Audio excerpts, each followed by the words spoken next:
आज मैं विकास की बात करूं, मित्रों आप निकाल लेना, जो 70 सालों में नहीं हुआ वो मोदी जी ने इन 10 सालों में करके दिखलाया है। और वो कहते हैं अभी तो ट्रेलर है, असली फिल्म तो इन 5 सालों में आने वाली है। तो इसलिए कोई विकल्प नहीं है आज मोदी का। तो इसलिए मैं निवेदन करने आया हूं, सवाल कृष्णपाल का, नरेंद्र मोदी का नहीं है, सवाल देश और देश के आने वाली युवा पीढ़ी के भविष्य का है कि हम कैसा भारत देखना चाहते हैं।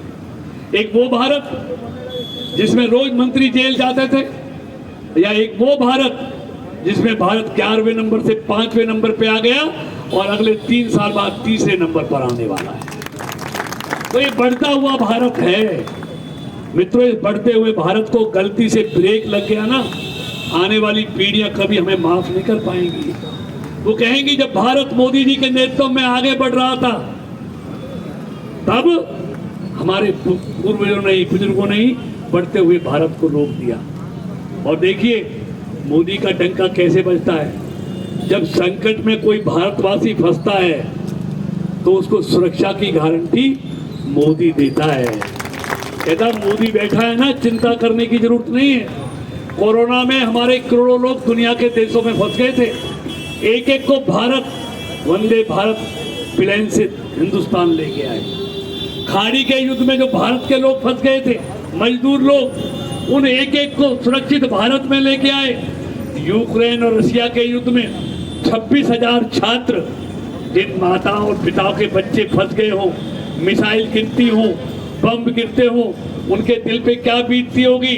उन 26,000 छात्रों को रसिया और यूक्रेन के राष्ट्रपति से बात करके कहा युद्ध विराम कीजिए 2 दिन के लिए, जो भी तिरंगा लेके निकलेगा उसकी तरफ कोई आंख उठाकर नहीं देखेगा। 26,000 छात्रों को वापस देश में लेके आए। और गजब तो तब हो गया जब पाकिस्तान के छात्रों को भी वहां से निकलने के लिए तिरंगा लेके निकलना पड़ा। इससे ज्यादा तिरंगे का सम्मान दुनिया में कैसे बढ़ सकता है। और अभी अभी सूडान का युद्ध हुआ, वहां से भी एक एक भारतीय को वापस हिंदुस्तान लेके आए। यानी कि संकट के समय अगर कोई सबसे बड़ा हिमायती भारतीयों के लिए है तो वो नरेंद्र मोदी है, एक एक की चिंता करने वाला। इसलिए भाइयों बहनों, मैंने कहा ना, सवाल न कृष्णपाल का है ना सवाल देश का है। और मुझे उम्मीद है आपने तो, जब भारतीय जनता पार्टी का खाता खुलने की संभावना नहीं होती थी तब भी इस बनारस से भारतीय जनता पार्टी जीत के जाती थी। और अब तो जमाना ही दुनिया की सबसे बड़ी पार्टी है और बनाने वाले आप लोग हैं।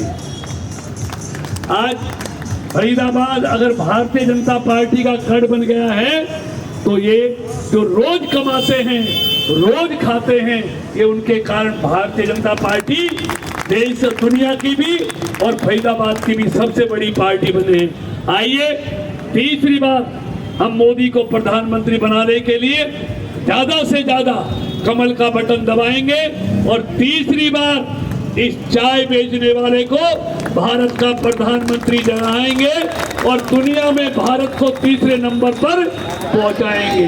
बहुत बहुत धन्यवाद।